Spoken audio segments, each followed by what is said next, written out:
It's my senior year of college. The past 4 years of grinding are finally over, and I can just sit back and enjoy all the good times. Not that one. Except, I lack an answer to one very big question.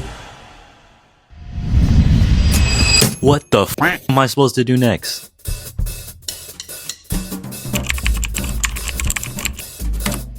It's the same cycle.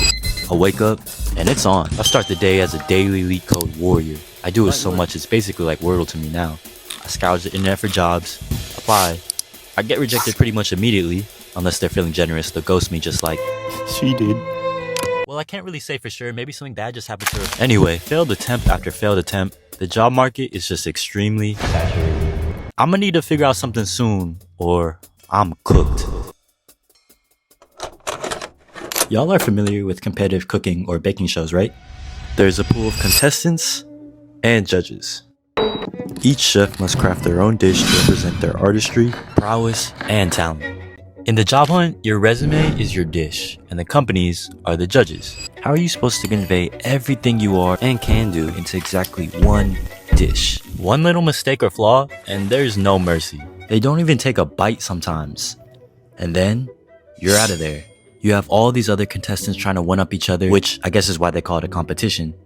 Of course, you have the one with the big ego. You're humble but talented, and how did they even get here? But anyway, it's hard not to feel inferior in this job hunt competition. You look around to your peers, you see them landing these big jobs or starting their own companies. You start to feel insecure and question, is there something wrong with me? Finding a job starts to consume you, and you spend most of your days scrolling on your new favorite social media app, LinkedIn, which is basically self-torture.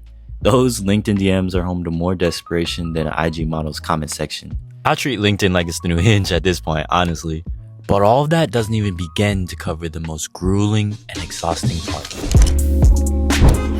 Now, I'm not here to be a whiner and be like job interviews are too hard or unfair, but there's no denying they've gotten a lot harder over the years and can just be straight up exhausting. Some companies just have unnecessarily long processes, multiple rounds of trying to play the game and make it to the next. Kind of like Squid Games. I'm a legend, Thanos.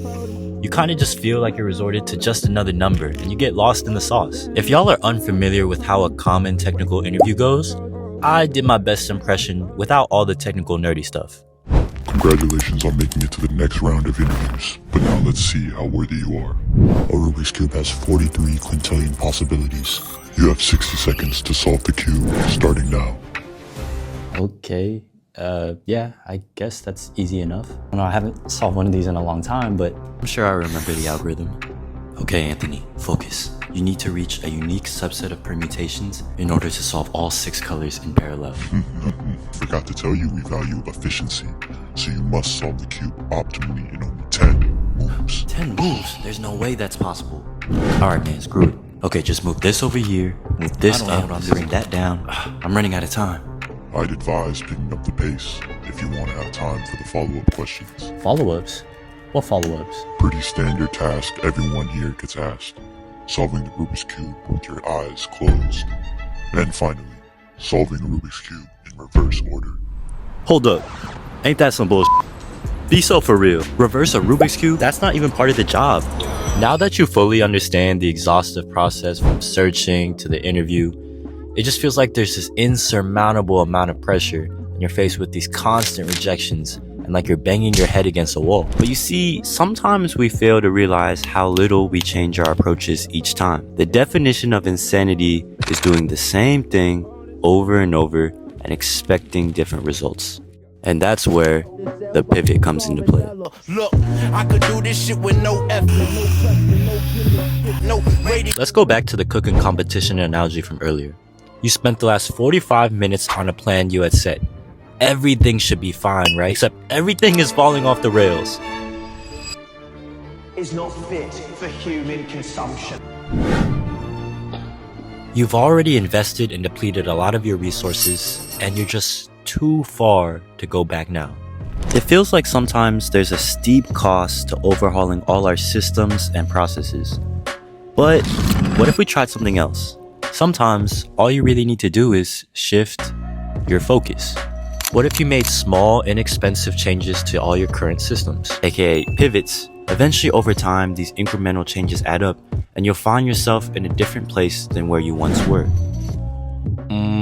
This might be a good time to tell y'all I'm not exactly unemployed. Now, I know what you're thinking. What the hell? How could he deceive us like this? Oh, the deception! Anyway, I do have a job lined up in New York City, except it doesn't fill all the boxes I'm looking for.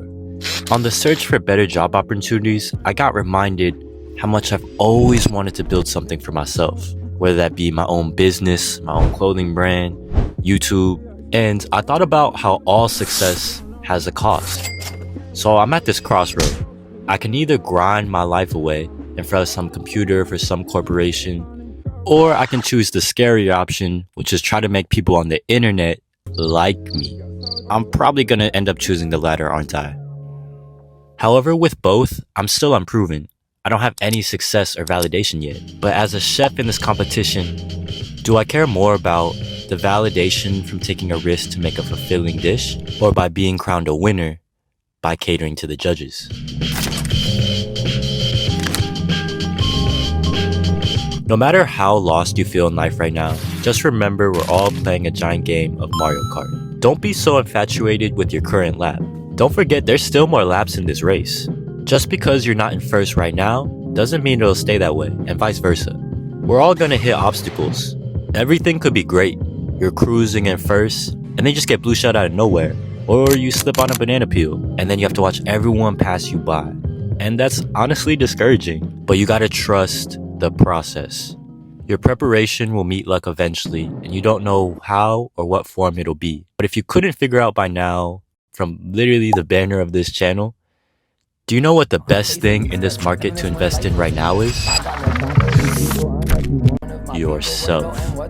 I wish y'all luck in everything y'all are chasing. I'll see y'all at the finish line. Peace.